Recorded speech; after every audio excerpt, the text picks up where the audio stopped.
ನಮ್ಮ ರಾಷ್ಟ್ರೀಯ ಈಡಿಗ ಮಹಾಮಂಡಳಿಯ ರಾಜ್ಯ ಯುವ ಘಟಕದ ಅಧ್ಯಕ್ಷರಾಗಿರ್ತಕ್ಕಂಥ ಶ್ರೀ ಸಚಿನ್ ನಾಯ್ಕ, ಅದೇ ರೀತಿಯಲ್ಲಿ ಶಿರೂರು ಗುಡ್ಡ ಕುಸಿದು ಬಿದ್ದು ಮರಣ ಹೊಂದಿರುವ, ಅಂದರೆ ಇವತ್ತುವರೆಗೂ ಅವರ ಇದನ್ನ ಸಿಗಲಿಲ್ಲ, ಯಾರ್ದು ಲೋಕೇಶ್ ನಾಯ್ಕನ ತಾಯಿ ಮಾದೇವಿ ಅವರಲ್ಲಿ ಬಂದಿದ್ದಾರೆ. ಅದೇ ರೀತಿಯಲ್ಲಿ ಜಗನ್ನಾಥ್ ನಾಯ್ಕ ಅವರ ಮಗಳು ನಮ್ಮ ಕೃತಿಕ ಹಾಗೂ ಕೃತಿಕ ಎರಡನೇ ಮಗಳು ಕೃತಿಕ ಮತ್ತು ದೊಡ್ಡ ಮಗಳು ಮನೀಷ ಕೂಡ ಬಂದಿದ್ದಾರೆ. ಅದೇ ರೀತಿಯಲ್ಲಿ ಶಾಂತಿ ನಾಯ್ಕ, ಲಕ್ಷ್ಮಣ್ ನಾಯ್ಕ, ಶಾಂತಿ ನಾಯ್ಕನ ಬ್ರದರ್ ನಮ್ಮ ಶ್ರೀನಿವಾಸ್ ಬಂದಿದ್ದಾರೆ. ಅದರ ಜೊತೆ ಅವರ ತಂದೆಯವರು ಕೂಡ ಬಂದಿದ್ದಾರೆ. ಮಹಾಮಂಡಳಿಯ ಬಳ್ಕಲ್ ತಾಲೂಕು ಅಧ್ಯಕ್ಷ ಶ್ರೀ ಶ್ರೀಧರ್ ನಾಯ್ಕ ಅವರು ಬಂದಿದ್ದಾರೆ. ಮಂಡಳಿಯ ಜಿಲ್ಲಾ ಪ್ರಧಾನ ಕಾರ್ಯದರ್ಶಿ ರಾಘು ಪಂಡ್ರಳ್ಳಿ ಬಂದಿದ್ದಾರೆ. ಹಾಗೆ ನಮ್ಮ ರಾಜೇಶ್ ನಾಯ್ಕ್ ಹೊನ್ನವರ ಅವರು ಕೂಡ ಬಂದಿದ್ದಾರೆ. ಜೊತೆ ಶ್ರೀ ಶ್ರೀನಿವಾಸ್ ನಾಯ್ಕ್ ನಮ್ಮ ಹೊನ್ನವರಿಂದ ಬಂದಿದ್ದಾರೆ. ಸೊ ಇವತ್ತಿನ ಒಂದಷ್ಟು ಮಾಹಿತಿಗಳನ್ನ ನಿಮಗೆ ಕೊಡಕ್ಕೋಸ್ಕರ ನಾನು ನೈಟ್ ಬೆಂಗಳೂರಿಂದ ಬಂದಿದ್ದೆ. ಒಂದು ವೇಳೆ ಶಿರೂರು ಗುಡ್ಡ ಕುಸಿದು ಬಿದ್ದಿರೋದು ನಿಮಗೆಲ್ಲ ಗೊತ್ತಿದೆ. ಅದರಲ್ಲಿ ನಾನು ಈ ದುರಂತ ಮುಖದಲ್ಲಿ ಜಾತಿ ಹೇಳುವುದಿಲ್ಲ, ಆದರೆ ಹೇಳಬೇಕಾದ ಪರಿಸ್ಥಿತಿ ಇದೆ. ನಮ್ಮ ಸಮುದಾಯದಿಂದ 7 ಜನ ಅದರಲ್ಲಿ ದುರಂತದಲ್ಲಿ ಮರಣ ಹೊಂದಿರುತ್ತಾರೆ. ಈಗ ಲೋಕೇಶ್ ನಾಯ್ಕು, ಜಗನ್ನಾಥ್ ನಾಯ್ಕು ಮತ್ತು ಕೇರಳದ ಅರ್ಜುನ ಅವರ ಶರೀರವನ್ನೇ ಸಿಗಲಿಲ್ಲ. ಆದರೂ ಇಷ್ಟು ದಿನ ಆದ ಮೇಲೆ ನಾವು ಅದಕ್ಕೆ ಬರಬೇಕಾಗತ್ತಲ್ವಾ. ಹಾಗಾಗಿ 7 ಜನ ಒಂದೇ ಸಮುದಾಯದಿಂದ ತೀರೋಗಿದ್ದಾರೆ. ರಾಜ್ಯ ಸರ್ಕಾರ ನಮಗೆ ಘೋಷಣೆ ಮಾಡಿರ್ತಕ್ಕಂಥ ಬರೀ 5 ಲಕ್ಷ ರೂಪಾಯಿ, ಅದೊಂದು ಭಾಗ. ನಾನು ಅಂಗೋಲಾ ಪೊಲೀಸ್ ಸ್ಟೇಷನ್ ಅಲ್ಲಿ 23ನೇ ತಾರೀಕು 23/8/2024 ಅಂಗೋಲಾ ಸ್ಟೇಷನ್ ಅಲ್ಲಿ ಕಂಪ್ಲೇಂಟ್ ಕೊಟ್ಟಿದ್ದಾರೆ. ಅವರು ಅಕ್ನಾಲಜ್ಮೆಂಟ್ ಕೊಟ್ಟರು, ಆದ್ರೆ FIR ಮಾಡಲಿಲ್ಲ ಅಂತಕ್ಕಂಥದ್ದು ಹಾಕಿದ್ದಾರೆ. ಸೊ ಆ ಕೇಸ್ ಏನು ಇಲ್ಲದಿಲ್ಲ, ಇಟ್ಸ್ ನಾಟ್ ಯೂಸ್ ಅದ ಕೇಸ್ 105. ನಾವೇನು ಕೇಳಿದ್ವಿ, ನಮ್ಮ ಅಫಿಡವಿಟ್, ನಮ್ಮ ಕಂಪ್ಲೇಂಟ್ ಕಾಪಿ ಇಲ್ಲಿದೆ ಕೋರ್ಟಲ್ಲಿ ಏನು ಹಾಕಿದ್ರಲ್ಲ, ಇದ್ರ ಸಂಪೂರ್ಣವಾಗಿ ನಾವು ಕೇಳಿದ್ದೀವಿ. ಯಾಕಂತಂದ್ರೆ ಎಗ್ರಿಮೆಂಟ್ ಅಲ್ಲಿಯೂ, ಎಸ್ಟಿಮೇಟ್ ಅಲ್ಲಿಯೂ, ಡಿಸೈನ್ ಅಲ್ಲಿಯೂ ಕೂಡ ಮಾಡಿರ್ತಕ್ಕಂಥ ಯಾವುದೂ ಕೂಡ ಅವರು ಪಾಲಿಸಲಿಲ್ಲ. ಆ ಗುಡ್ಡ ಕುಸಿದು ಬೀಳುತ್ತದೆ, ಅಲ್ಲಿ ಈ ತರ ಘಟನೆಗಳು ಆಗುತ್ತೆ ಅಂತ 100ಕ್ಕೆ 100 ಯಾಕೆ ಗೊತ್ತಿದೆ, NHA ಅಧಿಕಾರಿಗಳಿಗೂ ಗೊತ್ತಿದ್ದು, ಆದ್ರೆ IRBT ಗೊತ್ತಿದೆ. ಅದಕ್ಕೋಸ್ಕರ ಅವರ ಮೇಲೆ 101 ಅಡಿಯಲ್ಲಿ 190 ಸೆಕ್ಷನ್ ಹಾಕಿಕೊಂಡು ಅವರ ಮೇಲೆ ಮರ್ಡರ್ ಕೇಸ್ ಹಾಕಬೇಕು ಅಂತ ನಾವು ಕೇಳಿದ್ದೀವಿ. ಜಡ್ಜಿಗಳು 3-4 ಸಲ ನಮ್ಮನ್ನ ಕರೆಸಿದ್ರು. ನಾವು ಬಹಳ ಸವಿಸ್ತಾರವಾಗಿ ನಾನೇ ನಿಂತು ಕೋರ್ಟ್ ಅಲ್ಲಿ ಹೇಳಿದ್ರು. ಹಾಗಾಗಿ ಮಾನ್ಯ ನ್ಯಾಯಾಲಯ ನಿನ್ನೆ ಏನ್ ಹೇಳಿದರೆ, ಆದೇಶವನ್ನೇ ಮಾಡಿತು. ನಿನ್ನೆ ಅಂಗೋಲಾ ಮನೆ ನ್ಯಾಯಾಲಯ ಮಾಡಿತು. 175(3) ಕೆಳಗಡೆಯನ್ನ ಮಾಡಿತು. ಸೆಕ್ಷನ್ 175(3) ಏನ್ ಹೇಳ್ತದೆ? Section 175(3) BNSS empowers a judicial magistrate to direct the police officer to investigate a cognizable matter when the police fail to register a first information report for conduct through investigation. ಅಂದ್ರೆ police fail ಆಗಿದ್ರಿಂದ magistrate power ಅನ್ನ ಕೊಟ್ಟಿದ್ದಾರೆ. Crime ಅನ್ನೇ Angola court ಪೊಲೀಸರು ಮಾಡಿ ಅವರ ಮೇಲೆ murder case. Private complaint PCR different ಅಂದ್ರೆ ಬೇರೆ FIR PCR ಅಂದ್ರೆ ನಾವೇನಿದ್ರಲ್ಲಿ ಏನ್ ಸೆಕ್ಷನ್ ಕೇಳಿದಾರಲ್ಲ ಅದೇ ಸೆಕ್ಷನ್ ಹಾಕಬೇಕು. ಅದನ್ನ ಬದಲಾವಣೆ ಮಾಡಕ್ಕೆ ಅವರು ಬರೋದಿಲ್ಲ. ಹಾಗಾಗಿ 101 ಅಡಿಯಲ್ಲಿ 190 ಸೆಕ್ಷನ್ ಅಲ್ಲಿ ನನಗೆ ಅನಿಸೋ ಪ್ರಕಾರ ಇವತ್ತೇ FIR ಆಗಬಹುದು. ಕೋರ್ಟ್ ಅಲ್ಲಿ ಕಾವಲ್ ಹತ್ರ ಹೋಗುತ್ತೆ, ಇವತ್ತೇ FIR ಆಗಬೇಕಾಗುತ್ತೆ ಅಂತಕ್ಕಂಥ ಭಾವನೆ. ಅದಕ್ಕೆ ನಾವು ಹೇಳ್ತೀವಿ, ಇದು ಕೋವಿಡ್ ಇದಾಗಿದ್ರಿಂದ, ಈ ಸೆಕ್ಷನ್ ಆಗಿದ್ರಿಂದ ಈ ಯಾರ ಅಪರಾಧಿಗಳಿದಾರಲ್ಲ, ಆರೋಪಿಗಳಿದಾರಲ್ಲ, ಆರೋಪಿಗಳು ಏನ್ ಮಾಡುತ್ತಿದ್ದಾರೆ, ND ಬೇಲು ಇಲ್ಲವಾದ್ರೆ ಅವರು ತಲೆಮರೆಸೋದಕ್ಕೆ ಇಲ್ಲ ಯಾವುದೋ ಅಬ್ಸ್ಕಾಂಡಿಂಗ್ ಆಗಕ್ಕೆ ಏನಿದೆ ಚಾನ್ಸ್ ಇದರಿಂದ ಈ ಸೆಕ್ಷನ್ ಅಲ್ಲಿ ಏನ್ ಹೇಳಿದರೆ, ನೀವು ವಾರಂಟಿ ಇಲ್ಲದೆ ಅವ್ರನ್ನ ಅರೆಸ್ಟ್ ಮಾಡಬಹುದು ಅಂತ ಇದೆ. ವಾರಂಟಿ ಇಲ್ಲ, ವಿತೌಟ್ ವಾರಂಟ್ ಅಲ್ಲಿ ಅವ್ರನ್ನ ಬಂಧಿಸಬಹುದು ಅಂತಕ್ಕಂಥದ್ದು ಈ ಸೆಕ್ಷನ್ ಹೇಳುತ್ತಾರೆ. ಅದಕ್ಕೆ ರಾಜ್ಯ ಸರ್ಕಾರ ಮಾನ್ಯ ಪರಮೇಶ್ವರ್ ಅವರಿಗೆ ನಾನು ಹೇಳ್ತಾ ಇದ್ದೀನಿ, ಇವತ್ತು 7 ಜನ ಪ್ಲಸ್ ಹಾರಕಿ ಸಮುದಾಯದ ಸನ್ನಿಗೌಡ ಒಟ್ಟು 8-9 ಜನ ತೀರೋಗಿದ್ದಾರೆ. ರಾಜ್ಯ ಸರ್ಕಾರ ಒಂದಷ್ಟು ನಿಮ್ಮಲ್ಲಿ ಒಂದು ಕರುಣೆ ಇದೆ ಅಂದ್ರೆ, ಈ ಕುಟುಂಬಗಳಿಗೆ ನೀವು ಕೊಟ್ಟಿರದೇ ಬರೀ ಭಿಕ್ಷೆ 5 ಲಕ್ಷ ರೂಪಾಯಿ ಕೊಟ್ಟಿದ್ದೀರಿ. ಇವತ್ತು ಆ ದೊಡ್ಡ ಕಂಪನಿ 3 ಲಕ್ಷ ಕೋಟಿ ಆಸ್ತಿ ಅಸತಿರ್ತಕ್ಕಂಥ ಕಂಪನಿನ ಆ ಮಾಲೀಕರನ್ನ ವೀರೇಂದ್ರ ಡಿ ಮಾಯಿಸ್ಕರ್ನ A1 ಆಗಿ ಮಾಡಕ್ಕೆ ಹೇಳಿದ್ದಾರೆ. ಅವರನ್ನೇ ಒತ್ತೊಳಗಾಗಬೇಕು ಅಂತಕ್ಕಂಥದ್ದು ಮೊದಲನೇದು ನನ್ನ ಬೇಡಿಕೆ.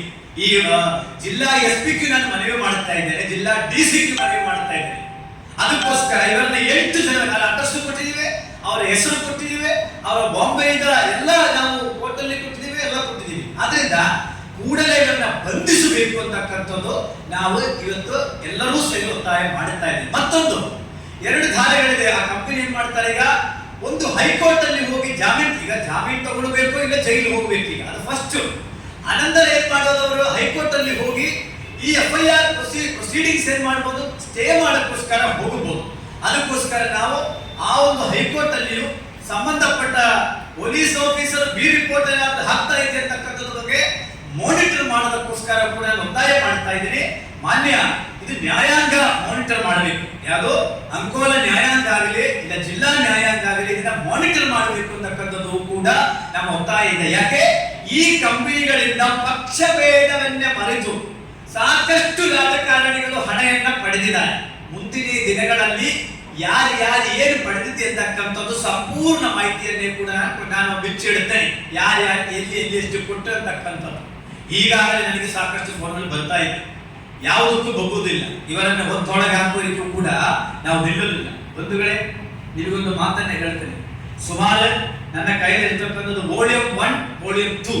ವಾಲ್ಯೂಮ್ 1 ನಲ್ಲಿ 150 ಪೇಜ್ ಇರ್ತಕ್ಕಂಥದ್ದು ಎಗ್ರಿಮೆಂಟ್, ಅಲ್ಲಿಂದ 250 ಪೇಜ್ ಇರ್ತಕ್ಕಂಥದ್ದು ಡಿಸೈನ್ ಅಂಡ್ ಟೆಕ್ನಿಕಲ್ ಸೈಡ್ ಇದೆ. ಇದರಲ್ಲಿ ಇಲ್ಲಿ 3ನೇ ವಾಲ್ಯೂಮ್ ಏನಿದೆ ಸಂಪೂರ್ಣವಾಗಿ ಡಿಸೈನ್ ಇದೆ. ಬಂಧುಗಳೇ, ಈ ಪ್ರಾಜೆಕ್ಟ್ ಏನಿದೆಯಲ್ಲ 183 ಕಿಲೋಮೀಟರ್ ಪ್ರಾಜೆಕ್ಟ್ ಇದೆ. ಕುಂದಾಪುರದಿಂದ ಗೋವೆ ಬಾರ್ಡರ್ ವರೆಗೆ ಇರ್ತಕ್ಕಂಥ 183 ಕಿಲೋಮೀಟರ್ ಪ್ರಾಜೆಕ್ಟ್ 2013 ಮಾರ್ಚ್ 25ನೇ ತಾರೀಕು ಇದನ್ನ ಎಗ್ರಿಮೆಂಟ್ ಸೈನ್ ಮಾಡಿದ್ದಾರೆ. 2013 ಮಾರ್ಚ್ 25ನೇ ತಾರೀಕು ಈ ಪ್ರಾಜೆಕ್ಟ್ ಅನ್ನ ಏನ್ ಮಾಡಿದ್ದಾರೆ, ಇದು ಎಗ್ರಿಮೆಂಟ್ ಸೈನ್ ಮಾಡಿದ್ದಾರೆ. ಬಂಧುಗಳೇ, ಬಹಳ ಸ್ಪಷ್ಟವಾಗಿ ಹೇಳ್ತಾರೆ. ಇದರಲ್ಲಿ ಬಹಳ ಸ್ಪಷ್ಟ ಪೇಜ್ ನಂಬರ್ 299 ಅಲ್ಲಿ ವಾಲ್ಯೂಮ್ 2 ಅಲ್ಲಿ ಹೇಳ್ತಾರೆ 910 ಡೇಸ್, ಎಷ್ಟು 910 ದಿನದ ಒಳಗಡೆ ನೀವೇನ್ ಮಾಡಬೇಕು, ಈ ಪ್ರಾಜೆಕ್ಟ್ ಅನ್ನ ಮುಗಿಸಬೇಕು ಅಂತ ಇದೆ. 910 ದಿನದ ಒಳಗಡೆ, ಸುಮಾರು 2.5 ವರ್ಷ. ಇವತ್ತೆಷ್ಟು ವರ್ಷ ಆಗಿದೆ, 11 ವರ್ಷ ಆಗಿದ್ರು ಕೂಡ ಈ ಪ್ರಾಜೆಕ್ಟ್ ಅನ್ನ ಮುಗಿದಿಲ್ಲ. ಅಷ್ಟೇ ಅಲ್ಲ, ಈ ಪ್ರಾಜೆಕ್ಟಿನ ಟೋಟಲ್ ಕಾಸ್ಟ್ ಎಷ್ಟು, ಇದು DB4 ಪ್ರಾಜೆಕ್ಟ್ ಅಂದ್ರೆ design, build, finance, operate, transfer. ಇದು DB4 ಪ್ರಾಜೆಕ್ಟ್. ಇದರಲ್ಲಿ ಕೇಂದ್ರ ಸರ್ಕಾರ ಕೊಟ್ಟಿರ್ತಕ್ಕಂಥ ಎಷ್ಟು ಹಣ ಗೊತ್ತಾ, 536 ಕೋಟಿ 22 ಲಕ್ಷ ರೂಪಾಯಿ ಕೇಂದ್ರ ಸರ್ಕಾರ ಏನ್ ಮಾಡಿದ್ದಾರೆ, ಈ ಕಂಪನಿಗೆ ಕೊಟ್ಟಿದ್ದಾರೆ. ಯಾರಿಗೆ, ನಮ್ಮ IRB west coast toll private limited ಎಷ್ಟು ಕೊಟ್ಟಿದ್ದಾರೆ, 536 ಕೋಟಿ 22 ಲಕ್ಷ ಅನ್ನ ಕೊಟ್ಟಿದ್ದಾರೆ. ಮತ್ತೆ ಅದರಲ್ಲಿ ಬರುತ್ತದೆ, ಒಂದು ವೇಳೆ ನೀವು ರೋಡ್ಗಳನ್ನ ಮಾಡುವ ಸಮಯದಲ್ಲಿ ಏನಾದರೂ ಸಮಸ್ಯೆ ಬಂದಾದ್ರೆ ಟೋಟಲ್ ಕೋಸ್ಟಿನ 40% ನಿಮಗೆ ಮತ್ತು ಮೀಸಲಾತಿ ಇಡುತ್ತೇನೆ. ಏನಾದರೂ ಈ ತರ ಗುಡ್ಡ ಕುಸಿಯೋದು, ಪ್ರಳಯ ಬಂದಾದ್ರೆ 40% ನಿಮಗೆ ಮತ್ತು ನಾವು ಮೀಸಲಿಡುತ್ತೇನೆ ಅಂತ ಹೇಳಿದಾಗ ಟೋಟಲ್ ಪ್ರಾಜೆಕ್ಟಿನ 40% ಎಷ್ಟು ಆಯ್ತು, 214 ಕೋಟಿ ಸಪರೇಟ್ ಆಗಿ ಇಟ್ಕೊಂಡಿದ್ದಾರೆ.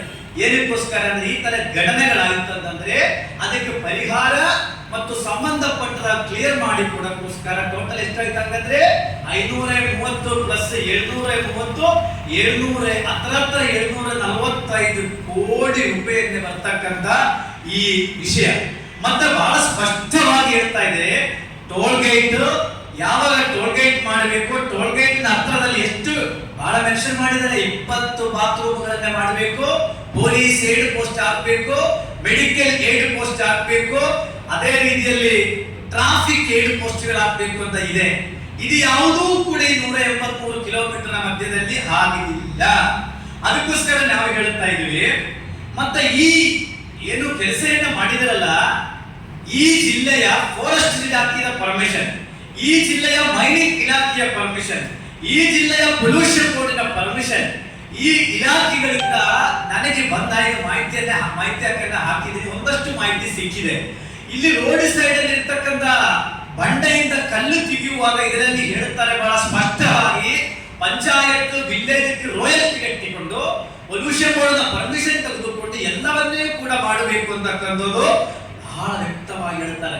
ಮತ್ತೆ ಇನ್ನೊಂದು ನಿಮ್ಗೆ ಹೇಳುತ್ತೇನೆ, NHIA ಮತ್ತು IRB ಅಂತ ಕಂಪನಿ ಏನಿದೆಯಲ್ಲ, ಇದರಲ್ಲಿ ಬರೀ IRB ಅಷ್ಟೇ ಬರೋದಿಲ್ಲ. ನಾನು ಇವತ್ತು ನನ್ನ ಖಾಸಗಿ ದೂರಲ್ಲಿ ನಾನು ಏನ್ ಮಾಡಿದ್ದೇನೆ, IRB ಕಂಪನಿ ಅಷ್ಟೇ ಮಾಡಿದ್ದೀನಿ. ನಾಳೆ 19ನೇ ತಾರೀಕು ಬೆಂಗಳೂರಿನಲ್ಲಿ ಹೈಕೋರ್ಟ್ ಅಲ್ಲಿ ರಿಟ್ ಫೈಲ್ ಮಾಡ್ತಾ ಇದ್ದೇನೆ. ಜೊತೆ ಲೋಕಾಯುಕ್ತಕ್ಕೂ ಮತ್ತು ಇಡಿಗೂ ಕೂಡ ನಾನು ದೂರನ್ನ ಕೊಡ್ತಾ ಇದ್ದೀನಿ. ಇದು NHIA ಬರೀ IRB ಕಂಪನಿ ಅಲ್ಲ. ಯಾಕಂದ್ರೆ ಈ 536 ಕೋಟಿ ರೂಪಾಯಿ ಎಲ್ಲಿ ಬಂದಿದೆ, ಸೀದಾ IRB ಕಂಪನಿ ಅಕೌಂಟ್ಗೆ ಎಲ್ಲ ಹೋಗಿರತಕ್ಕಂಥದ್ದು.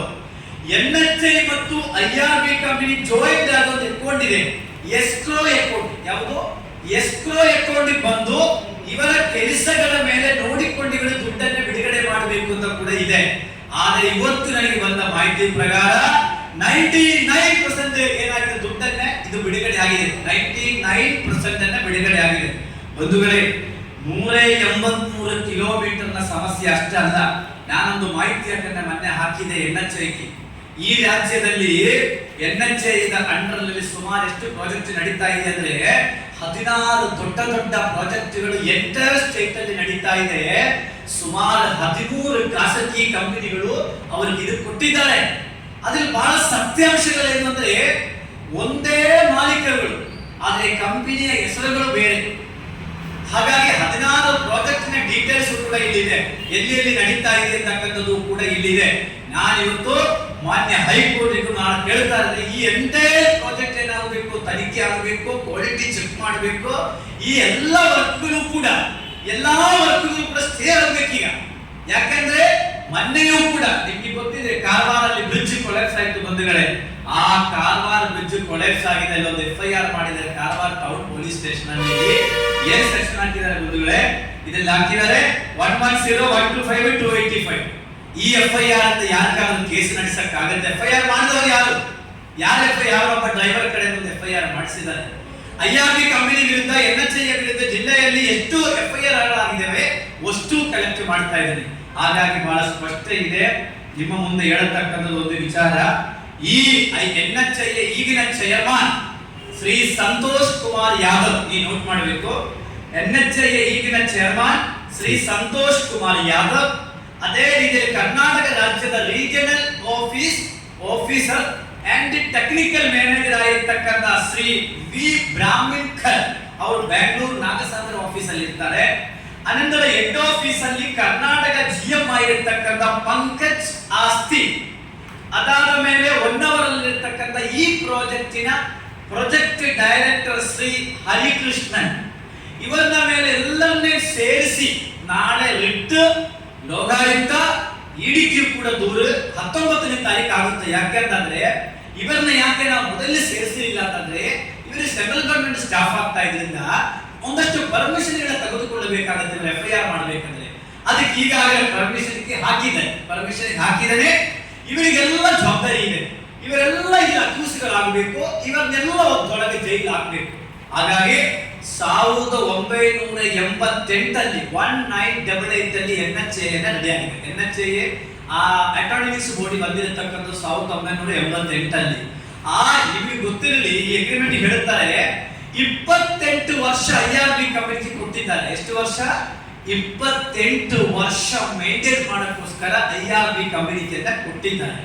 ಆದ್ರಿಂದ ಇದು ಯಾವುದೂ ಕೂಡ ಇದನ್ನ ಸೈಂಟಿಫಿಕಲ್ ಆಗಿ ನೋಡಂತ ಕೊಟ್ಟಿದ್ದರಿಂದ ಇದೆಲ್ಲವನ್ನೇ ಕೂಡ ಏನಾಗಬೇಕಾಗುತ್ತೆ, ಸಂಪೂರ್ಣವಾಗಿ ತನಿಖೆ ಆಗಬೇಕು. ಮತ್ತೆ ಈ 183 ಕಿಲೋಮೀಟರ್ ಅಲ್ಲಿ ಸುಮಾರು 15 ಬ್ರಿಡ್ಜ್ಗಳನ್ನ ಬರಬೇಕು. ಎಷ್ಟು ಬ್ರಿಡ್ಜ್ ಬರಬೇಕು? 15 ಮೇಜರ್ ಬ್ರಿಡ್ಜ್ಗಳನ್ನ ಬರಬೇಕು. ಆ ಬ್ರಿಡ್ಜಿನ ಉದ್ದ ಅಗಲ ಎಷ್ಟು, ರೋಡಿನ ಉದ್ದ ಅಗಲ ಎಷ್ಟು, ಸಂಪೂರ್ಣವಾದ ಮಾಹಿತಿಗಳನ್ನೇ ಇದರಲ್ಲಿ ಇದೆ. ಬಂಧುಗಳೇ, ಇದೆಯಲ್ಲ, ಇದರಲ್ಲಿ ಸಂಪೂರ್ಣವಾದ ಮಾಹಿತಿ ಇದೆ. ಈ ಅಗ್ರಿಮೆಂಟ್ ಒಂದು ಸಲ ನೀವು ಓದಿದಂದ್ರೆ ಪಾಯಿಂಟ್ಗಳು ತಲೆಗಿಡುತ್ತೆ, ಅಷ್ಟು ಪಾಯಿಂಟ್ಗಳು ಹಾಕಿದ್ದಾರೆ. ಆದ್ರೆ ಇದು ಯಾವುದೂ ಕೂಡ ಎದುರು ಬಂದಿಲ್ಲ, ಕೆಲಸಕ್ಕೋಸ್ಕರ ಮಾಡುತ್ತಾ ಇಲ್ಲ. ಉತ್ತರ ಕನ್ನಡ ಜಿಲ್ಲೆಯ ಜನ ಅಷ್ಟೇ ಅಲ್ಲ, ಇಡೀ ದೇಶದ ಜನ ತಿರುಗಾಡ್ತಾರೆ ಈ ರೋಡಲ್ಲಿ. ಇದು ಬಹಳ ದೊಡ್ಡ ಒಂದು ಆತಂಕದಲ್ಲಿದೆ ಈ ರೋಡುಗಳು. NHIA ಕಂಪನಿ, ನಾನು ಹೇಳ್ತಾ ಇದ್ದೀನಿ, ಒಂದು ವೇಳೆ NHIA ಚೇರ್ಮನ್ ಅಷ್ಟೇ ಅಲ್ಲ, ಇನ್ಕ್ಲೂಡೆಡ್ ಟ್ರಾನ್ಸ್ಪೋರ್ಟ್ ಮಿನಿಸ್ಟರ್ ಕೂಡ ಮೇಲೆ ದೂರ ಹಾಕಬಹುದು ಅಂತಕ್ಕಂಥದ್ದು ಚಿಂತನೆಯನ್ನು ಮಾಡ್ತಾ ಇದೆ, ಲಾಯರ್ಗಳ ಜೊತೆ ಚರ್ಚೆ ಮಾಡ್ತಾ ಇದೆ. ಕೇಂದ್ರ ಸರ್ಕಾರಕ್ಕೆ ಬಹಳ ದೊಡ್ಡ ಜವಾಬ್ದಾರಿ ಇದೆ. ರಾಜ್ಯ ಸರ್ಕಾರದ ಬಿಡಿ, ಅದು ಇನ್ನೊಂದು 15 ದಿನ ಇನ್ನೊಂದು ಪ್ರೆಸ್ ಮೀಟ್ ಮಾಡುತ್ತೇನೆ ನಾನು. ಈ ಜಿಲ್ಲೆಯ ರಾಜಕಾರಣಿಗಳ ಯಾರಿದ್ದಾರೆ ಯೋಗ್ಯರಾದ ವ್ಯಕ್ತಿಗಳು ಎಂತಕ್ಕಂಥದ್ದು ಬಗ್ಗೆ ಅದು ಕೂಡ ನನ್ನ ಕಡೆ ಈಗ ಬಂದಿದೆ. ಈಗ ಆದ್ರೆ ಒಂದಷ್ಟು ದಿನ ಹೋಗಲಿ, ಎಲ್ಲವೂ ಈಗ ಬೇಡಲ್ವಾ. ಹಾಗಾಗಿ ಬಂಧುಗಳೇ, NHI ಒಂದು ಕಾಲದಲ್ಲಿ ಇದ್ದಿರೋದು PWD, ಯಾವುದು NHI ಇದ್ದಿಲ್ಲ. ಏನಂತ ನಿಮಗೆಲ್ಲ ಗೊತ್ತಿದೆ, ಪಬ್ಲಿಕ್ ವರ್ಕ್ ಡಿಪಾರ್ಟ್ಮೆಂಟ್ ಅಂತ ಹೇಳಿ ದೇಶಾದ್ಯಂತ ಇದ್ದಿರೋದೇನಪ್ಪ, ಒಳ್ಳೆ PWD ಇತ್ತು. ಇದು ಎಲ್ಲಿಂದ ಬದಲಾವಣೆ ಆಯಿತು? ನಮ್ಮ ರಾಜಕಾರಣಿಗಳು ಹೊರದೇಶಕ್ಕೆ ಹೋಯಿತು. ಹೊರದೇಶಕ್ಕೆ ಹೋಗಿ ಬಂದ ಮೇಲೆ ಏನಾಯ್ತು, ಅಲ್ಲಿನ ರೋಡ್ಗಳು ಡೆವಲಪ್ಮೆಂಟ್ಸ್ ನೋಡಿದ ಮೇಲೆ ಅವ್ರಿಗೊಂದು ಡೈರೆಕ್ಷನ್ ಸಿಕ್ತು. ಆ ಡೈರೆಕ್ಷನ್ ಮೇಲೆ ಏನ್ ಮಾಡಿದ್ರು, NHI ಇದು ಮಾಡಿದ್ರು. ಆದ್ರೆ ಹೊರದೇಶದ ಮಣ್ಣಿನ ಭೂಮಿಯ ಒಂದು ಅಂಗ ನಮ್ಮ ದೇಶದಲ್ಲಿ ಇರೋದು. ಪಶ್ಚಿಮ ಸಾಲೆ ಇವತ್ತು ಬಹಳ ದೊಡ್ಡ ಸಮಸ್ಯೆಗಳಲ್ಲಿದೆ. ಅದಕ್ಕೋಸ್ಕರ ಇದು ಯಾವುದು ಏನಾಗಿಲ್ಲ, ಸೈಂಟಿಫಿಕಲ್ ಆಗಿ ಮಾಡದೆ. ಮತ್ತೆ ನಿಮಗೆ ಹೇಳ್ತೀನಿ, ಈಗ ಶಿರೂರು ಕಡೆನ ಪರ್ಟಿಕ್ಯುಲರ್ ಆಗಿ ಹೇಳ್ತೀನಿ, ನೀವು ರೋಡ್ ಸೈಡ್ ಅಲ್ಲಿ ಹೋಗುವ ಸಮಯದಲ್ಲಿ 2 ಭಾಗದಲ್ಲಿ ಕಲ್ಲು ಕಾಣುತ್ತೆ, ಸರ್ವೆ ಕಲ್ಲು ಕಾಣುತ್ತೆ ಒಂದು ಹತ್ರದಲ್ಲಿ. ಅದರಲ್ಲಿ ಕಿಲೋಮೀಟರ್ ಬರೆದಿರ್ತಾರೆ. ಆ ಕಿಲೋಮೀಟರ್ ಪ್ರಕಾರ ಇವರು ವರ್ಕ್ ಮಾಡ್ತಾರೆ. 147 ಹಿಡಿದು 148 ಇರತಕ್ಕಂಥ 1 ಕಿಲೋಮೀಟರ್ ಭಾಗದಲ್ಲಿ ಶಿರೂರು ಗುಡ್ಡ ಕುಸಿದು ಬಿದ್ದಿದೆ. ಎಷ್ಟು? 147 148 ಒಳಗಡೆ ಕುಸಿದು ಬಿದ್ದಿದೆ. ಆ ಬ್ರಿಡ್ಜ್ ಏನಿದೆಯಲ್ಲ, 147 150 ಕೂಡ ಬ್ರಿಡ್ಜ್ ಅನ್ನ ಬರ್ತದೆ. ಅದು ಬಹಳ ಸವಿಸ್ತಾರವಾಗಿ ಇದರಲ್ಲಿ ಹೇಳಿದ್ದಾರೆ. This is the most danger place. ಅಲ್ಲಿ ಯಾವ ರೀತಿಯಲ್ಲಿ ಮಾಡಬೇಕು ಅನ್ನೋದು ಕೂಡ ಇಲ್ಲಿ ಹೇಳಿದ್ದಾರೆ. ಯಾವುದೂ ಕೂಡ ಅಲ್ಲಿ ಮಾಡಲಿಲ್ಲ, ಮತ್ತು ಅಲ್ಲಿನ ಮಣ್ಣಿನ ಆ ಗುಡ್ಡ ಏನಿದೆಯಲ್ಲ, ಯಾವ ಕಾರಣಕ್ಕೂ ಕೂಡ ಮಣ್ಣಿನ ಸ್ಟ್ರಕ್ಚರ್ ಬದಲಾವಣೆ ಮಾಡಬಾರದು. 100% ಹೇಳ್ತಾರೆ. ಪಾಯಿಂಟ್ ನಂಬರ್ ಇದ್ರ ಬಹಳ ಸವಿಸ್ತಾರವಾಗಿ ಹೇಳ್ತಾರೆ. ಪೇಜ್ ನಂಬರ್ 38 ವಾಲ್ಯೂಮ್ 1 ಅದ್ರಲ್ಲಿ ಬಹಳ ಸವಿಸ್ತಾರವಾಗಿ ಹೇಳ್ತಾರೆ. ಆ ಮಣ್ಣಿನ ಇದೆಯಲ್ಲ, ಸ್ಟೇಜ್ ಇದೆಯಲ್ಲ, ಯಾವ ಕಾರಣಕ್ಕೂ ಬದಲಾವಣೆ ಮಾಡೋಕಿಲ್ಲ ಅಂತಕ್ಕಂಥದ್ದು ಹೇಳಿದ್ದಾರೆ. ಇದರಲ್ಲಿ ಹೇಳಿದ್ದಾರೆ. ಅಲ್ಲಿ ಏನ್ ಮಾಡಿದ್ದಾರೆ, ಆ ಬಹಳ ಎತ್ತರದಲ್ಲಿ ಇರ್ತಕ್ಕಂಥ ಗುಡ್ಡ ಒಂದು ಕ್ರಿಸ್ಮಸ್ ಕೇಕ್ ಕಟ್ ಮಾಡಿಬಿಟ್ಟು ಆ ಗುಡ್ಡಕ್ಕೆ ಮೇಲೆ ಏನ್ ಮಾಡಿದ್ದಾರೆ, 20-30 ಅಡಿ ಇರತಕ್ಕಂಥ ಗುಂಡಿ ತೆಗೆದು ಆ ಎಲೆಕ್ಟ್ರಿಕಲ್ ಟವರ್ಗಳು ಹಾಕಿದ್ದಾರೆ. ಅವಾಗ ಗೊತ್ತಿದ್ದಿಲ್ವಾ ಇದು ಕುಸಿದು ಬೀಳುತ್ತದೆ ಇಲ್ವಾ ಅಂತ.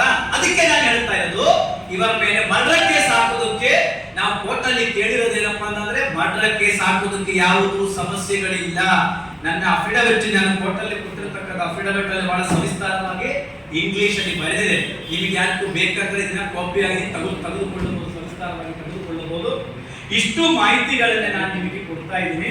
ಆದ್ರಿಂದ ಲಾಸ್ಟ್ ಸ್ಟೇಜ್ ಅಲ್ಲಿ ಹೇಳ್ತಾರೆ, ನಿಮ್ಮ ಕಾಮಗಾರಿಗಳನ್ನ ಸರಿಯಾಗಿ ಆಗಿಲ್ಲ ಅಂತಂದ್ರೆ ನಿಮ್ಮನ್ನ ಟರ್ಮಿನೇಟ್ ಮಾಡ್ತೇವೆ, ನಿಮಗೆ ಫೈನು ಕೂಡ ಹಾಕ್ತೀವಿ ಅಂತ ಹೇಳಿ ಅಗ್ರಿಮೆಂಟ್ ಅಲ್ಲಿ ಹೇಳಿದ್ದಾರೆ. ಸೊ ಆದ್ರಿಂದ ಎಷ್ಟು ಈಗ ಕೆಲವೊಂದು ಮಾಹಿತಿ ಹೇಳಿದ್ರೆ, ಕೆಲವೊಂದು ಹೇಳಿದ್ರು ಈ ಜಿಲ್ಲೆಯ ರಾಜಕಾರಣಿಗಳ ಅಯೋಗ್ಯತನದಿಂದ, ಈ ಜಿಲ್ಲೆಯ ರಾಜಕಾರಣಿಗಳ ನಿರ್ಲಜ್ಜತನದಿಂದ ಇವತ್ತೇನಾಗಿದೆ, ಜಿಲ್ಲೆಯ ಜನರ ಜೀವನ, ಅಲ್ಲಿ ಹೈವೇಯಲ್ಲಿ ಓಡಾಡುವ ಎಲ್ಲರ ಸಮಸ್ಯೆ ಉಂಟಾಗಿದೆ. ಅದಕ್ಕೋಸ್ಕರ ಇವತ್ತು ನೋಡಿ, ನಮ್ಮ ಸಮುದಾಯದ 7 ಜನ ತೀರಿ ಹೋಗಿದ್ರು. ಯಾವುದು ಬರೀ 5 ಲಕ್ಷ ಕೊಟ್ಟಿದ್ದಾರೆ. ಇವತ್ತು ಕೇರಳದಲ್ಲಿ ಅರ್ಜುನ ಧರ್ಮವರ್ಗಕ್ಕೆ ಸರ್ಕಾರ ನೌಕರಿಯನ್ನು ಕೊಟ್ಟುಬಿಟ್ಟು, ಎಲ್ಲಿ ಕೇರಳದಲ್ಲಿ ಸರ್ಕಾರಿ ನೌಕರಿಯನ್ನು ಕೊಟ್ಟುಬಿಟ್ರು. ಅದಕ್ಕೆ ರಾಜ್ಯ ಸರ್ಕಾರಕ್ಕೆ ನಾನು ಒತ್ತಾಯ ಮಾಡ್ತಾ ಇದ್ದೀನಿ. ಒಂದು ಸ್ವಲ್ಪ ದಿನ ನಾನು ಸೈಲೆಂಟ್ ಆಗಿರ್ತೇನೆ. ಬಹಳ ಸ್ಪಷ್ಟವಾಗಿ ಹೇಳ್ತಾ ಇದ್ದೀನಿ, IRB ಕಂಪನಿಯ ವಿರುದ್ಧ ಅಷ್ಟಲ್ಲ, ನವಯುಗ, DD ಇತರ ಸುಮಾರು ಕಂಪನಿಗಳಿದೆ. ಈ ದೇಶ ಲೂಟಿ ಹೊಡೆಯುವ ಒಂದು NHI ಅಂದ್ರೆ ದೇಶ ಲೂಟಿ ಹೊಡೆಯುವ ಒಂದು ಸಂಸ್ಥೆ. ಅದಕ್ಕೆ ಕೇಂದ್ರ ಸರ್ಕಾರ ಏನ್ ಮಾಡಬಾರದು, ಸಹಕಾರವನ್ನ ಕೊಡಬಾರದು. ಕೂಡಲೇ ಇವನ್ನೆಲ್ಲ ಅರೆಸ್ಟ್ ಮಾಡಿ ಒಳಗೆ ಹಾಕೋದಕ್ಕೆ ನೀವೆಲ್ಲರೂ ಕೂಡ ಅದಕ್ಕೆ ಸಹಕಾರ ಮಾಡಬೇಕು ಅಂತಕ್ಕಂಥದ್ದು ಕೂಡ ನಿಮ್ಮಲ್ಲಿ ಹೇಳ್ತಾ ಇದ್ದೀನಿ. ನಿಮ್ಮದು ಏನಾದರೂ ಡೌಟ್ಗಳು, ಬಹಳ ದೊಡ್ಡ ವಿಷಯನು ಫಾರೆಸ್ಟ್, ಮೈನಿಂಗು, ಪೊಲ್ಯೂಷನ್ ಮತ್ತು ಪಂಚಾಯತ್ ಅಂದ್ರೆ ವಿಲೇಜ್ ಎಲ್ಲದಲ್ಲಿಯೂ ಕೂಡ ಈಗ ಮಾಹಿತಿಗಳನ್ನ ಹಾಕ್ತಾ ಇದ್ದಾರೆ. ಯಾರ್ಯಾರು ಮಾಡಿದ್ದಾರೆ, ಮೊನ್ನೆ ನಾನು ನಮ್ಮ ಈ ಜಿಲ್ಲಾಧಿಕಾರಿಗೆ ಕೇಳಿದ್ರು, ಕಾರ್ಯಾಚರಣೆಗೆ ಎಷ್ಟು ಹಣೆಯನ್ನ ಖರ್ಚು ಮಾಡಿದೆ, ಕೆಲವು ಶಿರೂರು ಕಾರ್ಯಾಚರಣೆಗೆ ಎಷ್ಟು ಖರ್ಚು ಮಾಡಿದೆ ಅಂತ ಕೇಳಿದ್ರು. ಅವರು ಲೆಕ್ಕ ಕೊಟ್ಟಾರೆ, ಇದರಲ್ಲಿ ಲೆಕ್ಕ ಸಂಪೂರ್ಣವಾಗಿದೆ. ಹಾಗಾಗಿ ಎಲ್ಲವನ್ನೂ ಕೂಡ ನೋಡಿದಾಗ ಇವತ್ತು IRB ಕಂಪನಿಯ ಹಿಂದೆ ಎಷ್ಟು ರಾಜಕಾರಣಿಗಳಿದೆ, ಎಷ್ಟು ರಾಜಕೀಯ ಪಕ್ಷಗಳು ಈ ಕಂಪನಿಯಿಂದ ಹಣವನ್ನು ತೆಗೆದುಕೊಂಡಿದ್ದಾರೆ, ಕಂಪನಿಯಲ್ಲಿ ಎಷ್ಟು ಹಣ ಹೂಡಿಕೆ ಮಾಡಿದ್ದಾರೆ, ಇದೆಲ್ಲವನ್ನೇ ಕೇಳಿ ನಾನು ಈ ಕುಟುಂಬದವರ ಕಡೆಯಿಂದ ಕಾಂಪನ್ಸೇಷನ್, ಯಾಕಂದ್ರೆ ಕಾಂಪನ್ಸೇಷನ್ ಕೇಳಕ್ಕೆ ನನಗೆ ಆಗುದಿಲ್ಲ, ಕಾಂಪನ್ಸೇಷನ್ ಫೈಲ್ ಇವರ ಕಡೆಯಿಂದ ಫೈಲ್ ಮಾಡಿಸ್ತೇವೆ. IRB ಕಂಪನಿಯನ್ನ ಬ್ಲಾಕ್ ಲಿಸ್ಟ್ ಹಾಕಿಕೊಂಡು ದೇಶಾದ್ಯಂತ ಅವರನ್ನು ಮುಟ್ಟುಗೋಲು ಮಾಡೋದಕ್ಕೂ ಎಲ್ಲಾ ರೀತಿಯಲ್ಲಿ ಕೂಡ ಕಠಿಣ ಕಾನೂನು ಕ್ರಮವನ್ನು ಜರುಗಿಸುವುದಕ್ಕೆ ನಾನು ಮುಂದಾಗ್ತೇನೆ. ಈ ಮಧ್ಯದಲ್ಲಿ ನಿನ್ನೆ ನೈಟ್ 11 ಗಂಟೆಗೆ ಕೂಡ ಫೋನ್ ಬಂತು, ಸ್ವಾಮೀಜಿ ಮಾತಾಡುವ. ಮಾನ್ಯ ನಾನು ಡೆಲ್ಲಿಗೆ ಹೋದಾಗ ನಮ್ಮ ಸಂಸದಲ್ಲಿ ಒಂದು ಮಾತನ್ನ ಹೇಳಿದ್ರು, ಸ್ವಾಮೀಜಿ ನಾನು ಕಂಪನಿಯೇ ಕಳಿಸ್ತೇನೆ, ನಾನು NHA ಕಳಿಸ್ತೇನೆ, ಒಟ್ಟಿಗೆ ಕೂಡಿಸ್ತೀನಿ ಮಾಡ್ತೀನಿ ಅಂತ. ಈ ನಿಮಿಷವರೆಗೂ ಕೂಡ MP ಅವರದೊಂದು ಫೋನ್ ಇಲ್ಲ, ಎತ್ತೋದು ಇಲ್ಲ. ಅದಕ್ಕೋಸ್ಕರ ನಾನು ಬಹಳ ಮುಂದುವರೆದು ಮಾತನಾಡುವುದಿಲ್ಲ. ಒಂದಷ್ಟು ಕೂಡ MP ವರ್ತನೆ ಕೂಡ, ಯಾಕಂದ್ರೆ ರಾಜ್ಯ ಸರ್ಕಾರಕ್ಕಿಂತ ಕೇಂದ್ರ ಸರ್ಕಾರದ ಬಹಳ ದೊಡ್ಡ ಪಾತ್ರ ಇದೆ. ಒಂದು ವೇಳೆ MP ಅವರ ಭಾಗದಿಂದ ಸರಿಯಾಗಿ ಇದರ ಸ್ಪಂದನೆ ಇಲ್ಲ ಅಂತ ಮುಂದೆ ಉಗ್ರ ಹೋರಾಟ ನಾವು ಎಲ್ಲಿ ಮಾಡಬೇಕಂತ ಅಲ್ಲಿ ಮಾಡುತ್ತೇವೆ. ಅದು ಯಾವ ಕಾರಣಕ್ಕೂ ಹಿಂದೆ ಹೋಗುವುದಿಲ್ಲ ಅಂತಕ್ಕಂಥದ್ದು ಕೂಡ ನಾನು ನಿಮ್ಮ ಮುಂದೆ ಹೇಳುತ್ತಾ ಇದ್ದೇನೆ. ಇಷ್ಟೊಂದು ಕೂಡ ನಿಮ್ಗೆ ಹೇಳ್ತೇನೆ. ನಿಮಗೆ ಏನಾದರೂ ಕೂಡ ಪ್ರಶ್ನೆಗಳನ್ನ ಏನಾದರೂ ಕೇಳೋದ್ರೆ ಕೇಳಬಹುದು. ಆಮೇಲೆ 536 ಕೋಟಿ ಪ್ಲಸ್ 40% 735 ಕೋಟಿ ಇದನ್ನ ಬಿಟ್ಟು ಸುಮಾರು ಒಂದು ಕಿಲೋಮೀಟರ್ ಎಷ್ಟು ಕೊಟ್ಟು ಮಾಡಿದ್ದಾರೆ ಅಂದ್ರೆ 2,70,00,000 ರೂಪಾಯಿ 1 ಕಿಲೋಮೀಟರ್ ಕೊಟ್ಟು ಮಾಡಿದ್ದಾರೆ. 2,70,00,000 ರೂಪಾಯಿಯನ್ನ ಕೊಟ್ಟು ಮಾಡಿದ್ದಾರೆ ಈ ಕಂಪನಿ. ಯಾಕೆ ನಿಮಗೆ ಹೇಳ್ತಾ ಇದ್ದೀನಿ ಅಂದ್ರೆ ಇದು ಸಾಕಷ್ಟು ಬಹಳ ವಿಚಾರಗಳಿದೆ. ಆ ವಿಚಾರಗಳು ಯಾಕೆ ಹೇಳಲ್ಲ ಅಂತಂದ್ರೆ ಎಲ್ಲವನ್ನೇ ಹೇಳಿಬಿಟ್ಟು ನೀವು ಬರೆದ್ಬಿಟ್ಟಂದ್ರೆ ಅವರ ಕಂಪನಿ ಲಾಯರ್ ಬಂದು ಏನ್ ಮಾಡ್ತಾರೆ, ಅಲ್ಲಿ ವಾದ ಮಾಡಿರ್ತಾರೆ. ಅದಕ್ಕೂ ಬಹಳ ಸೀಕ್ರೆಟ್ ಆಗಿರ್ತಕ್ಕಂಥ ಜನರ ಜೀವನದ ಬಗ್ಗೆ ಯಾವ ರೀತಿಯಲ್ಲಿ ಪ್ರೊಟೆಕ್ಟ್ ಮಾಡಬೇಕು, ಆ ಶಿರೂರ ಭಾಗದಲ್ಲಿ ಯಾವ ರೀತಿಯಲ್ಲಿ ಮಾಡಬೇಕು ಅಂತಕ್ಕಂಥದ್ದು ಬಹಳ ಸ್ಪಷ್ಟವಾಗಿ ಹೇಳಿದ್ದಾರೆ. ಅದು ಯಾವುದೂ ಮಾಡದೆ ನೀವು ಹೋಗಿ ಗುಡ್ಡ ಕುಸಿದು ಬೀಳಿಸಿ ಪಾಪ ನಾನು ಕೆಲವೊಂದು ಹೇಳ್ತೀವಿ, ಈ ಗುಡ್ಡ ಕುಸಿದು ಬಿದ್ದ ಇಂಥ ಬಡವರೇ ಸಾಯ್ತಾರಲ್ಲ ಅಂತ, ಯಾರು ಕೇಳೋರು ಹೇಳೋರಿಲ್ಲ ಅಂತವ್ರು ಸಾಯ್ತಾರಲ್ಲ ಅಂತ. ಇದಕ್ಕೆ ಯಾರ ಕಾರಣ ಇಲ್ಲ, ಅವ್ರು ಯಾರು ಸಾಯೋದಿಲ್ಲ, ಅದು ಇಂಥ ಬಡವರೇನು ಸಾಯ್ತಾ ಇರಲ್ಲ. ಇದು ದುರ್ದೈವದ ಸಂಗತಿ ಅಂತ ನಾವು ಹೇಳಬಹುದು. ಮಾಧ್ಯಮದ ಮುಂದೆ ನಾನು ಹೇಳಕ್ಕೆ ಇಷ್ಟಪಡ್ತೇನೆ. ಇದಕ್ಕೆ ಬೇಕಾದ ಎಲ್ಲಾ ದಾಖಲಾತಿಗಳನ್ನು ಸರಿ ಮಾಡಿ 19ನೇ ತಾರೀಕು ಅಲ್ಲಿಯೂ ಫೈಲ್ ಮಾಡಿ ಇಲ್ಲಿ ಅವರು ಅಂಕೋಳಿ. ಈಗ ನಾವೇನ್ ಕೇಳಿದೀವಿ, SP ಇನ್ವೆಸ್ಟಿಗೇಷನ್ ಆಫೀಸರ್ ಮಾಡಿ ಅಂತ ಕೇಳಿದ್ರು. ಆದ್ರೆ ಮಾನ್ಯ ನ್ಯಾಯಾಲಯ ಏನ್ ಮಾಡಿದರೆ ಕನ್ಸರ್ನ್ ಪೊಲೀಸ್ಗೆನ ಬರೆದಿದ್ದಾರೆ. ಆದ್ರಿಂದ ನನಗೆ ಅನಿಸೋ ಪ್ರಕಾರ ಸದ್ಯ ಮಟ್ಟಕ್ಕೆ ಅಯ್ಯೋ ಅವರೇ ಇರ್ತಾರೆ, CPI ಇರ್ಬೋದು ಅಂಕೋಲದಲ್ಲಿ, ಪೊಲೀಸ್ ಇಲಾಖೆಗೆ ಎಚ್ಚರಿಕೆಯನ್ನು ಕೊಡ್ತಾ ಇದ್ದಾರೆ. ಈ ಕಾನೂನು ಪ್ರಕಾರ ನೀವೇನಾದರೂ ಕೂಡ ಇದರಲ್ಲಿ ಬೇರೆ ಏನಾದರೂ ಕುಚುಕುಚು ಮಾಡಿದಂದ್ರೆ, ಬೇರೆ ಯಾವ ರಾಜಕಾರಣಿಗಳ ಮಾತು ನೀವು ಕೇಳಿ ಏನಾದರೂ ಮಾಡಕ್ ಹೋದಂದ್ರೆ ನಿಮ್ಮ ಕೆಲಸಕ್ಕೆ ಕೂಡ ಕುತ್ತು ಬರತಕ್ಕಂಥ ಸಮಸ್ಯೆ. ಯಾಕಂದ್ರೆ ಇದು ನಾನು ಯಾವುದೋ ಕೆಲಸ ಮಾಡುವಾಗಲೂ ಕೂಡ ಸರಿಯಾದ ನ್ಯಾಯಾಲಯದ ಗಮನಕ್ಕೆ ತಂದು ನಾನು ಮಾಡುತ್ತೇನೆ. ಈ ಕುಟುಂಬಕ್ಕೆ ನ್ಯಾಯ ಸಿಗಬೇಕು, ಈ ಕುಟುಂಬಕ್ಕೆ ನ್ಯಾಯ ಸಿಗಬೇಕು. ಇವರಿಗೆ ನ್ಯಾಯ ಸಿಕ್ಕಿಲ್ಲ. ಕೋಮು ಗೆಲುವು ಬಂದಾಗ 25 ಲಕ್ಷ ಪರಿಹಾರ, ಇವರಿಗೆ 5 ಲಕ್ಷ ಪರಿಹಾರ. ಕೇರಳದಲ್ಲಿ 10ನೇ ಹೆಂಡತಿಗೆ ಸರ್ಕಾರಿ ನೌಕರಿ, ಇವರಿಗೆ ಏನು ಎಂತದ್ದು ಇಲ್ಲ. ಹಾಗಾಗಿ ಬಂಧುಗಳೇ, ನಾವು ನಮ್ಮ ಸಮಾಜದಿಂದ ಏನ್ ಮಾಡಬೇಕು ನಾವು ಮಾಡ್ತಾ ಇದ್ದೀವಿ. ಮುಂದಿನ ದಿನಗಳಲ್ಲೆಲ್ಲ ಆಗಿದ್ದಂದ್ರೆ ಉಗ್ರವಾದ ಕಠಿಣವಾದ ಎಲ್ಲಿಂದ ನಾನು ಸುಳ್ಳು ಹೇಳೋದಿಲ್ಲ, ನಾನು ಒಂದೇ ಮಾತಾಡ್ತೇನೆ. ಒಂದು ವೇಳೆ ಕೇಂದ್ರ ಸರ್ಕಾರದ ಭಾಗದಿಂದ ಸರಿಯಾದ ಸ್ಪಂದನೆ ಇಲ್ಲ ಅಂತಂದ್ರೆ ಶಿರೂರ್ ಗ್ರಾಮದಿಂದ ಡೆಲ್ಲಿ ಪಾರ್ಲಿಮೆಂಟ್ ವರೆಗೂ ಕೂಡ ಪಾದಯಾತ್ರೆ ಮಾಡುವುದಕ್ಕೆ ನಾನು ಸಿದ್ಧನಾಗ್ತೇನೆ. ಇದು ಸುಳ್ಳು ಹೇಳೋದಿಲ್ಲ, ನನ್ನ ಮಾತು ಬರೆದಕ್ಕೂ ನೀವು ಯಾವುದು ಹಿಂದೆ ಬರೋದಿಲ್ಲ. ಅವರ ಕುಟುಂಬಗಳೇ ಕರ್ಕೊಂಡು ನಾನು ಶಿರೂರ್ ಗ್ರಾಮದಿಂದ ಪಾರ್ಲಿಮೆಂಟ್ ವರೆಗೂ ಕೂಡ ಪಾದಯಾತ್ರೆ ಮಾಡೋದಕ್ಕೂ ಕೂಡ ಹಿಂದೆ ಸರಿಯುವುದಿಲ್ಲ. ಆದರೆ ಭಾರತದ ನ್ಯಾಯಾಲಯದ ಮೇಲೆ ನಮಗೆ ನಂಬಿಕೆ ಇದೆ, ನಾವು ಕಾಯುತ್ತೇವೆ. ಅದಕ್ಕೋಸ್ಕರ ಅವರು ಏನೇ ತಪ್ಪುಗಳು ಮಾಡಿದಾರಲ್ಲ, ಅಷ್ಟು ತಪ್ಪುಗಳು ಕೋರ್ಟ್ನ ಮುಂದೆ ಈಗ ಹೇಳ್ತಾರೆ. ಎಕ್ಸ್ಪರ್ಟ್ಸ್ ಒಪಿನಿಯನ್ ಕೇಳಿದೆ ಅಂತ 9 ಜನ ತೀರೋದ ಮೇಲೆ ಎಕ್ಸ್ಪರ್ಟ್ಸ್ ಒಪ್ಪಿಗೆ ಕೇಳಿದ್ದಲ್ಲ, ನಾ ಮರ್ಯಾದಿದ್ದೇವೆ. ಅದಕ್ಕಿಂತ ಮುಂಚೆ ಕೇಳಬೇಕಿತ್ತಲ್ಲ, ಗುಡ್ಡ ಕೊಯ್ಯುವಾಗ ಏನೇನಾಗ್ತದೆ ಅಂತ ಹೇಳಿಕೊಂಡು. ಹಾಗಾಗಿ ನ್ಯಾಯಾಂಗ ತನಿಖೆ ಆಗಬೇಕು, ಇವರೆಲ್ಲರನ್ನ ಒತ್ತು ಜೈಲು ಹಾಕಬೇಕು. ಅಲ್ಲಿವರೆಗೂ ಕೂಡ ನಾಮದಾರಿ ಇಡೀ ಸಮಾಜದ ಮತ್ತು ಸಾರ್ವಜನಿಕರನ್ನ ಎಲ್ಲರನ್ನೇ ಸೇರಿಕೊಂಡು ಉಗ್ರವಾದ ಹೋರಾಟ ನಾವು ಮಾಡುತ್ತೀವಿ ಅಂತ ಮಾತ್ರ ನಿಮ್ಮ ಮುಂದೆ ಹೇಳ್ತೇನೆ. ಅಂದ್ರೆ ಸಾವು ಯಾವತ್ತೂ ಜಾತಿ ಮಾಡೋಲ್ಲ. ಒಂದು ಆ ಲೆಕ್ಕದಲ್ಲಿ ನಿಮ್ಮ ಸಂಪ್ರದಾಯದಲ್ಲಿ ಪರಿಹಾರ ಅಲ್ಲೇ ಸಿಕ್ಕಿದೆ, ಕೆಲವರು ಪರಿಹಾರ ಸಿಗ್ತದೆ. ಈಗ ಇವರೇ ಇದ್ದಾರೆ, ಲೋಕೇಶ್ ಅವರು ಮನೆಯಲ್ಲಿ ಯಾರು ಏನು 1 ರೂಪಾಯಿ ಕೊಟ್ಟಿಲ್ಲ, ಹೋಗಿಲ್ಲ, ಅವ್ರು ನೋಡಿಲ್ಲ.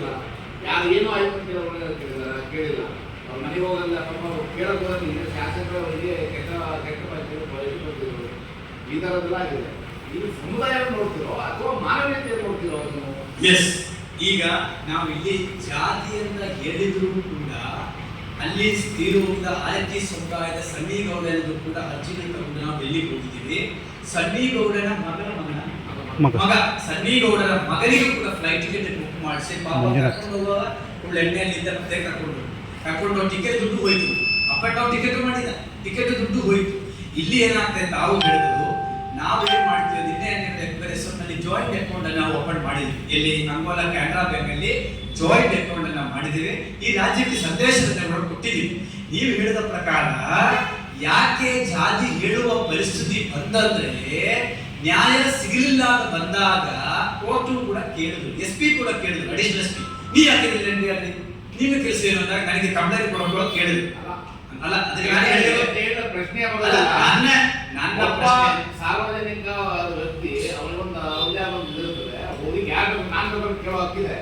ಅಲ್ಲ ನೀವು ಕೇಳಿದ ಪ್ರಶ್ನೆ ಸರಿ ಇದೆ, ನಾನು ಅದಕ್ಕೆ ಅಪೋಸ್ ಮಾಡೋದಿಲ್ಲ. ಆದ್ರೆ ಇಲ್ಲಿ ಏನಾಗ್ತದೆ, ಕೆಲವೊಂದು ಕಡೆ ಸರಿಯಾಗಿ ಅದನ್ನ ಚುಚ್ಚಬೇಕಂದ್ರೆ ಅದರ ಮುಂದಿನ ದಿನಗಳಲ್ಲಿ ಈ ಕಳ್ಳ ರಾಜಕಾರಣಿಗಳಿಗೆ ಎಲ್ಲೊಂದು ಕಡೆ ಅವರ ಸ್ಥಾನಕ್ಕೆ ಕೂತು ಬಿಡಬೇಕಾದ್ರೆ ಅವರು ಪ್ರಮಾಣ ಸ್ವೀಕಾರ ಮಾಡಿದ ಇದಕ್ಕೋಸ್ಕರ ಜನರ ಜೀವನ ಮತ್ತು ಆಸ್ತಿಗೆ ರಕ್ಷಣೆ ಕೊಡ್ತೀನಿ ಅಂದ್ರೆ ಸಂವಿಧಾನ ಮೇಲೆ ಅವರ ಆಣೆಟ್ಟಿ ಇಡುತ್ತೆ, ಪ್ರಮಾಣ ಮಾಡ್ತೀನಿ. ಅದು ಎರಡೂ ಇಲ್ಲ ಅಂತ ಬಂದಾಗ ನಾವು ಎಲ್ಲಿಗೆ ಹೋಗಲಿ, ಮತ್ತೆ ನಾವು ಏನ್ ಮಾಡಲಿ, ನಮ್ಮ ಸಮಾಜವನ್ನ ಜಾಗ್ರತೆ ಮಾಡಿಕೊಂಡು ಹೋಗಬೇಕಾದ ವ್ಯವಸ್ಥಿತಿ ಇವತ್ತು ನಿರ್ಮಾಣವಾಗಿದ್ದರಿಂದ. ಆದರೆ ನಾವು ಯಾವತ್ತೂ ಕೂಡ ಅವರನ್ನ ಬಿಟ್ಟು ಹೋಗಲಿಲ್ಲ, ಅವರನ್ನೇ ಸೇರಿಸ್ಕೊಂಡಿದ್ದೀವಿ, ನಮ್ಮ ಮುಂದೆ ಹೋಗ್ತಾ ಇದ್ದೀವಿ. ಈಗ ಉಳಿದರೆ ಭಾಗದಲ್ಲಿ ಸಂಘ ಸ್ಥಾನ ಆಗಿತ್ತು. ಹೌದು, ಅದು